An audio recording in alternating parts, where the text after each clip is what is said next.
আসসালামু আলাইকুম। আমন্ত্রণ জানাচ্ছি জাগো ফুটবলে। আপনাদের সাথে আছি আমি মমতাজ শাহিন রুম্পা। শুরুতেই জানিয়ে দিব আপডেটগুলো। কিংবদন্তি ডি ব্রুইনার অশ্রুসিক্ত বিদায়ের দিনে 1 লাফে 3 ধাপ এগিয়ে গেল ম্যানচেস্টার সিটি। আর্জেন্টাইন বিশ্বজয়ী পারেদেস দিবালার কোচ হচ্ছেন ক্লপ। এমবাপ্পে, সালাহ নাকি ইয়োকেরেস, শেষ মুহূর্তে সোনার জুতা নিয়ে ত্রিমুখী লড়াই। ডি ব্রুইনার অভাব মেটাতে বার্সেলোনার তারকা দানি ওলমোকে ছিনিয়ে নিতে মরিয়া গার্দিওলা।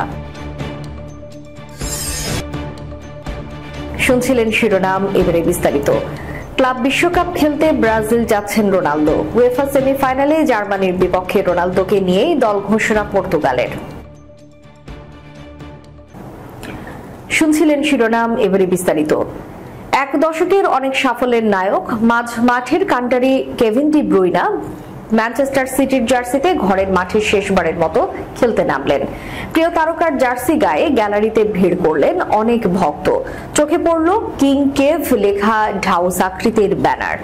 গোলে সুবর্ণ একটি সুযোগ নষ্ট করে বিশেষ ক্ষণটাকে আরো স্মরণীয় করে রাখতে পারেন তিনি।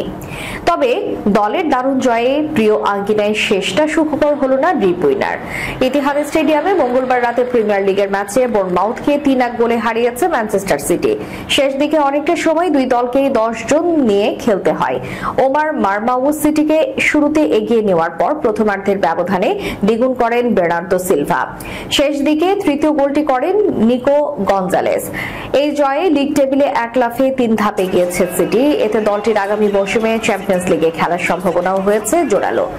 68 পয়েন্ট নিয়ে তৃতীয় স্থানে উঠেছে ম্যানচেস্টার সিটি। সিটির জার্সিতে ঘরের মাঠে শেষ ম্যাচটা রাঙানোর সুবর্ণ সুযোগ 22তম মিনিটে পান ডি ব্রুইনে।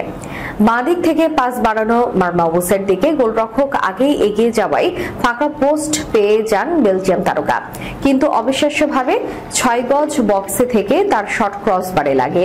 এমন সুযোগ হাতছাড়া হতে পারে কারণই যে যেন বিশ্বাস হচ্ছিল না। ডাগআউটে মাথায় হাত উঠে যায় গার্দিওলার। গ্যালারিতে সিটি সমর্থকরাও হতবাক। 38তম মিনিটে বাইলাইনের কাছ থেকে ইলকাই গিন্দোয়ানের পাস বক্সে পেয়ে চোখের পলকে আরেকটু এগিয়ে কাছ থেকে ব্যবধান দ্বিগুণ করেন বের্নার্দো সিলভা। 67তম মিনিটে বড় ধাক্কাটা খায় সিটি। পাল্টা আক্রমণে সবাইকে পেছনে ফেলে এগিয়ে যাচ্ছিলেন এভান নিলসন। পেছন থেকে তাকে টেনে ফেলে দিয়ে সরাসরি লাল কার্ড দেখেন মিডফিল্ডার কোচাভিচ। এর 2 মিনিট পর ডি ব্রুইনেকে তুলে নেন কোচ। ভক্ত সমর্থকদের ভালোবাসা সিক্ত হয়ে সিটির জার্সি পরে শেষবারের মতো তিনি উঠে গেলেন ইতিহাদের সবুজ গালিচা থেকে। 83তম মিনিটে হাল্যান্ডকে তুলে নেন কোচ গার্দিওলা এবং দর্শকদের তুমুল করতালির মধ্যে বহুদিন পর মাঠে নামেন স্প্যানিশ মিডফিল্ডার রোদ্রে। এই 6 মিনিট পর তার স্বদেশী মিডফিল্ডার গঞ্জালেস দারুণ এক গোলে ব্যবধান আরো বাড়ান। 6 মিনিট যোগ করার সময় শেষ মিনিটে কানাডার ফরওয়ার্ড ড্যানিয়েল জেসেনসন সফরকারী একমাত্র সান্ত্বনা সূচক গোলটি করেন। এরপর শেষের বাঁশি এবং শুরু হয় ডি ব্রুইনের বিদায় পর্ব। দর্শকদের দিকে 2 হাত উঁচিয়ে নেড়ে বিদায় জানান তিনি। চোখে মুখে কষ্টের ছাপ ছিল স্পষ্ট। অবশ্য প্রিমিয়ার লিগে আরেকটি ম্যাচ এখনো বাকি আছে সিটির। আগামী রোববার ফুলহ্যামের মাঠে। ওই ম্যাচে একটি পয়েন্ট পেলেই চ্যাম্পিয়ন্স লিগে খেলা নিশ্চিত হবে সাবেক চ্যাম্পিয়নদের। আর্জেন্টাইন বিশ্বজয়ী পারেদেস দিবালাদের কোচ হচ্ছেন ক্লপ। একেবারে প্রত্যাশিত এক খবর শোনা গেল ফুটবলের দুনিয়াতে। বেশ কিছুদিন ধরেই আলোচনার বাইরে থাকা ইয়র্গেন ক্লপ এবারে হঠাৎ করেই দলবদলের আগে ইটালিয়ান ফুটবলের আগ্রহের কেন্দ্রে। একেবারেই চমক জাগানো এক খবর হাজির হয়েছে জার্মানির এই কোচকে নিয়ে। বিরতি শেষে কোচিং এ ফিরতে পারেন ক্লপ। আর সম্ভাব্য ক্লাব হতে পারে ইটালির এএস রোমা। ঐতিহ্যবাহী ক্লাব রোমা বেশ অনেকটা দিন ধরেই শিরোপার বাইরে। চলতি মৌসুমেও ছিল রেলিগেশন জোনের আশেপাশে। ক্লাবের দুরবস্থায় এগিয়ে আসেন আরেক ইটালিয়ান কিংবদন্তি কোচ ক্লদিও রানিয়েরি, যার স্পর্শে অনেকটাই বদলে গিয়েছে এএস রোমার এই মৌসুমের চিত্র। নিশ্চিত করেছে পরের মৌসুমে ইউরোপিয়ান আসরে খেলার বিষয়টিও। তবে এমন ফল এনে দিলেও ক্লাবে আর থাকতে চান না রানিয়েরি। প্রিয় ক্লাবের জন্য অবসর ভেঙেছিলেন, মৌসুম শেষে ফিরে যেতে চান সেই অবসর জীবনেই। এমন অবস্থায় লিভারপুল সাবেক কোচ ইয়র্গেন ক্লপের দিকেই হাত বাড়িয়েছে করেছে ইটালিয়ান ক্লাবটি। ইটালির অন্যতম প্রাচীন এবং বিখ্যাত সংবাদপত্র লা স্তাপারার বক্তব্য অনুযায়ী ক্লপ ইতোমধ্যেই রোমার প্রস্তাবে সম্মতি জানিয়েছেন। গত 18 তারিখে এসি মিলানের বিরুদ্ধে ম্যাচের পরপরই এই আলোচনা চূড়ান্ত পর্যায়ে পৌঁছায় বলে জানিয়েছেন তারা। ক্লপকে নিয়ে এই গুঞ্জনেরই মাঝে ফুটবল বিশ্বে আলোড়ন সৃষ্টি করেছে। যদি ক্লপের এজেন্ট আরো একবার জানিয়েছেন ক্লপ ফিরছেন না কোচের পদে। জার্মানি কোচের এজেন্ট মার্ক কস্কি জানান, রোমাকে কেন্দ্র করে ইউরোপিয়ান ক্লব সম্পর্কে যা কিছু শোনা যাচ্ছে তা পুরোটাই ভুল। তবে ইটালিয়ান গণমাধ্যম কি আর এত সহজে হাল ছাড়ার পাত্র? রোমাই ডিবালা পারেদেসদের সঙ্গে ক্লপের যোগাযোগ যেন এখনই দেখতে পাচ্ছেন অনেকেই। এই মুহূর্তে অবস্থান করছেন বিশ্বকাপ জেতা এই দুই আর্জেন্টাইন তারকা। লিয়ান্দ্রো পারেদেস এবং পাওলো দিবালা দুজনেই ক্লাবের ভক্তদের কাছে ব্যাপক জনপ্রিয়।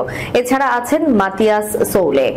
আর্জেন্টিনা যেসব তরুণের উপর ব্যাপক পরিমাণ আস্থা রাখছেন ভক্তরা, সৌলে তাদেরই একজন। এছাড়াও ইটালিয়ান গণমাধ্যমগুলো তাই হলফ করেই বলছে ক্লবকে নিয়ে রোমা বেশ বড় এক প্রজেক্টে হাত দিচ্ছে। সালাহ, এমবাপ্পে নাকি ইয়োকেরেস, শেষ মুহূর্তে চলছে সোনার জুতা নিয়ে ত্রিমুখী লড়াই। ইটালিয়ান লিগ সিরিয়া ছাড়া ইউরোপের শীর্ষ 5 লিগের সবকটি শিরোপাই নির্ধারণ হয়ে গেছে। তবে দলীয় লড়াইয়ে নিষ্পত্তি হলেও ব্যক্তিগত লড়াই এখনো শেষ হয়নি। শেষ মুহূর্তে এসে জমে উঠেছে সোনার জুতায় লড়াই। যেই লড়াইয়ে এই মুহূর্তে এগিয়ে আছে 3টি নাম, কিলিয়ান এমবাপ্পে, মোহাম্মদ সালাহ এবং ভিক্টর ইয়োকেরেস। প্রতি মৌসুমে ইউরোপের প্রতিটি দেশের সর্বোচ্চ লিগগুলোর মধ্যে সবচেয়ে বেশি গোলদাতাকে দেওয়া হয় গোল্ডেন বুট বা সোনার জুতা। আনুষ্ঠানিকভাবে এটি অবশ্য গোল্ডেন শু নামেই পরিচিত। মূলত গোলের সংখ্যাকে পয়েন্টে রূপান্তর করে এই পুরস্কার দেওয়া হয়। পয়েন্ট হিসাব করা হয় গোল সংখ্যা ও সংশ্লিষ্ট লিগের মানের উপর ভিত্তি করে। নতুন নিয়মে উয়েফা কো ইফিশিয়েন্ট তালিকায় শীর্ষ 5 লিগে করা প্রতিটি গোলকে 2 দিয়ে গুণ করে পয়েন্ট দেওয়া হয়। এরপর 6 থেকে 22 র্যাঙ্কের লিগের গোলগুলোকে গুণ করা হয় 1.5 দিয়ে, আর 22-এর নিচের র্যাঙ্কের লিগের গোলকে 1 দিয়ে গুণ করা হয়। অর্থাৎ ভালো লিগের গোলগুলো দুর্বল লিগের গোলের চেয়ে বেশি মূল্যবান। এভাবে হিসাব করে যিনি সবচেয়ে বেশি পয়েন্ট পাবেন তিনি জিতবেন ইউরোপিয়ান গোল্ডেন শু। চলতি মৌসুমে পয়েন্টের দিক থেকে এই মুহূর্তে সবচেয়ে এগিয়ে আছেন পর্তুগিজ লিগের ক্লাব স্পোর্টিং লিসবনে খেলা ইয়োকেরেস। এই মৌসুমে তার গোল সংখ্যা 39টা, এই মৌসুমে ইউরোপিয়ান ক্লাব ফুটবলের সর্বোচ্চ। কিন্তু দুর্ভাগ্যজনকভাবে তিনি যে লিগে খেলেছেন সেই পর্তুগিজ লিগ উয়েফা কো ইফিশিয়েন্ট তালিকায় আছে 7 নম্বরে। ফলে প্রতিটি গোলের জন্য ইয়োকেরেস পেয়েছেন 1.5 পয়েন্ট করে, যা 39-এর সঙ্গে গুণ করলে হয় 58.5। পর্তুগিজ লিগে আর কোনো ম্যাচ না থাকায় শীর্ষে থাকলেও পয়েন্ট বাড়ানোর আর কোনো সুযোগ নেই ইয়োকেরেসের। ফলে সালাহ ও এমবাপ্পের দিকেই তাকিয়ে থাকতে হবে ইয়োকেরেসকে। সালাহ অবশ্য এমবাপ্পে ও ইয়োকেরেসের চেয়ে কিছুটা পিছিয়ে আছেন। 28 গোল করা লিভারপুল তারকার পয়েন্ট এখন 56। শেষ 3 ম্যাচে কোনো গোল পাননি সালাহ। এমনকি শেষ 8 ম্যাচে সালাহ গোল করেছেন মাত্র 1টি। আর গোল করা গোল্ডেন শুর লড়াইয়ে সালাহকে বেশ পিছিয়ে দিয়েছে। এদিকে রিয়ালের হয়ে এ মৌসুমে কোনো ট্রফি জেতা হয়নি এমবাপ্পের, তবে ব্যক্তিগত অর্জনের খাতাটা সমৃদ্ধ করার সুযোগ আছে তার। বর্তমানে এমবাপ্পের গোল 29টি। শেষ 4 ম্যাচে 7 গোল করেই মূলত লড়াইয়ে যোগ দিয়েছেন এই ফরাসি তারকা। বর্তমানে তার পয়েন্ট 58। এই পরিস্থিতিতে লিগের শেষ ম্যাচে রিয়াল সোসিয়েদাদের বিপক্ষে আর 1টি গোল করলেই ইয়োকেরেসকে টপকে যাবেন এমবাপ্পে। তবে লক্ষ্য রাখতে হবে সালাহ যেন কোনোভাবে গোল সংখ্যায় তার উপরে না থাকেন। তবে গোল সমান হয়ে গেলে কপাল খুলবে এমবাপ্পের, কারণ সালাহর চেয়ে তিনি কম মিনিট মাঠে ছিলেন। কিংবদন্তি ডি ব্রুইনার অভাব মেটাতে বার্সেলোনার তারকা দানি ওলমোকে ছিনিয়ে নিতে মরিয়া গার্দিওলার ম্যান সিটি। লম্বা একটা সময় পার করেছেন ইতিহাদ স্টেডিয়ামে, হয়েছেন ক্লাবের কিংবদন্তি। তবে 2025 সালের জুনের পর আর ম্যান সিটিতে থাকতে চাইছেন না Belgium play maker Kevin De Bruyne. আর প্রজন্মের অন্যতম সেরা এই তারকার অভাব পূরণে বেশ উঠে পড়ে লেগেছে ম্যান সিটির। ফুটবল দুনিয়াতে পেট্রো ডলারের আগমনের পর রীতিমতো চিত্র বদলে গিয়েছে ম্যানচেস্টার সিটির। মধ্যসারির দল থেকে নিজেদের তারা পরিণত করেছে বিশ্বের সেরা দলে। বড় অঙ্কের দলবদলও তাদের জন্য নিয়মিত। আগামী মৌসুমে জার্মান তারকা ফ্লোরিয়ান ভির্টজের জন্যও রীতিমতো টাকার থলি নিয়ে প্রস্তুত। কিন্তু ভির্টজের জন্য অপেক্ষায় আছে লিভারপুল এবং বায়ার্ন মিউনিখের মতো ক্লাবও। এর মাঝে খবর লিভারপুলের ভির্টজকে পাওয়ার দৌড়ে অনেকটাই এগিয়ে গিয়েছেন, আর সেই কারণে বিকল্পের দিকে ভাবছে ম্যান সিটি। আর সেই তালিকায় সবার উপরে আছে বার্সেলোনার স্প্যানিশ তারকা দানি ওলমোর নাম। অ্যাটাকিং মিডফিল্ডার হিসেবে দারুণ ছন্দে আছেন ওলমো। স্পেনের হয়ে গেল বছরেই জিতেছেন ইউরো, হয়েছেন সর্বোচ্চ গোলদাতাও। স্পেনের হয়ে গেল বছর 13 ম্যাচে করেছেন 8 গোল, ইউরোতে 6 ম্যাচে 3 গোলের সঙ্গে ছিল 2 অ্যাসিস্ট। চলতি মৌসুমে বার্সেলোনার জার্সিতে 38 ম্যাচ খেলে 11 গোল আর 6 অ্যাসিস্ট তার। গেল সপ্তাহে রেভেলেভো, গোল.com সহ একাধিক গণমাধ্যম জানায় সিটিজেন্সদের কোচ পেপ গার্দিওলা স্প্যানিশ এই তরুণ মিডফিল্ডারের খেলায় মুগ্ধ। গোল করা এবং করানো দুই দিকেই দারুণ পক্ষে ওলমো। ইতিহাদে এই ক্লাসিক নাম্বারে 10 কে এগিয়ে নিয়ে আসতে আগ্রহী গার্দিওলা, কিন্তু কাজটা যে খুব একটা সহজ হচ্ছে না সেটাও অনেকটাই নিশ্চিত। বার্সেলোনার হয়ে নিয়মিত একাদশের সুযোগ না হলেও প্রতিনিয়ত খেলছেন দানি ওলমো। জার্মান সাংবাদিক ক্রিস্টিয়ানো ফাল্ক জানান, ওলমোর নিয়মিত শুরুর একাদশে না থাকার বিষয়টিকে প্রাধান্য দিয়ে এগোতে চাইছে ম্যানচেস্টার সিটি, কিন্তু স্প্যানিশ গণমাধ্যমগুলো জানাচ্ছে দানি ওলমোকে এখনই হাতছাড়া করতে রাজি না বার্সেলোনা।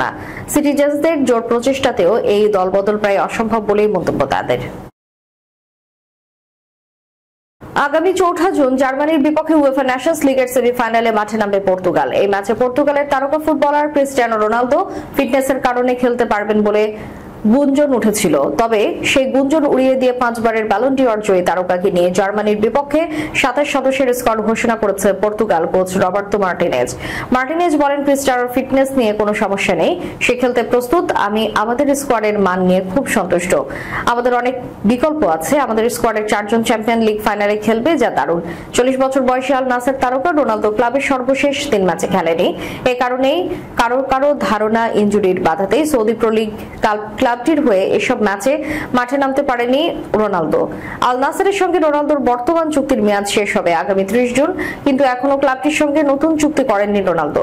গুঞ্জন উঠেছে আগামী মৌসুমে ব্রাজিলিয়ান ক্লাব বোটাফোগোতে যোগ দিতে পারেন পর্তুগিজ তারকা। এরই মধ্যে বোতাফোগো লোভনীয় প্রস্তাব দিয়েছে তাকে। ক্লাবটির কোচকে এই বিষয়ে প্রশ্ন করা হয়, জবাবে অনেকটা হেসেই কোচ জানান তাকে দলে চাইবে সবাই।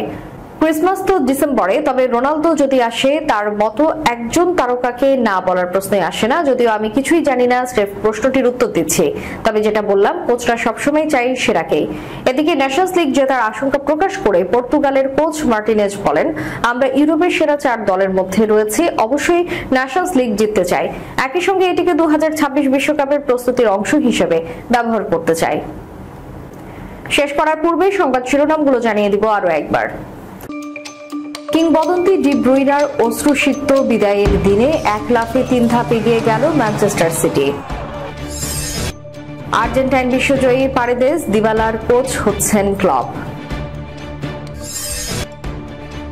এমবাপ্পে, সালাহ নাকি ইয়োকেরেস, শেষ মুহূর্তে সোনার জুতা নিয়ে ত্রিমুখী লড়াই। ডি ব্রুইনার অভাব মেটাতে বার্সেলোনার তারকা দানি ওলমোকে ছিনিয়ে নিতে মরিয়া গার্দিওলা। শুনছিলেন শিরোনাম, এবারে বিস্তারিত। ক্লাব বিশ্বকাপ খেলতে ব্রাজিল যাচ্ছেন রোনালদো। উয়েফা সেমিফাইনালে জার্মানির বিপক্ষে রোনালদোকে নিয়েই দল ঘোষণা পর্তুগালের। এতক্ষণ আমাদের সাথে থাকার জন্য ধন্যবাদ। আল্লাহ হাফেজ।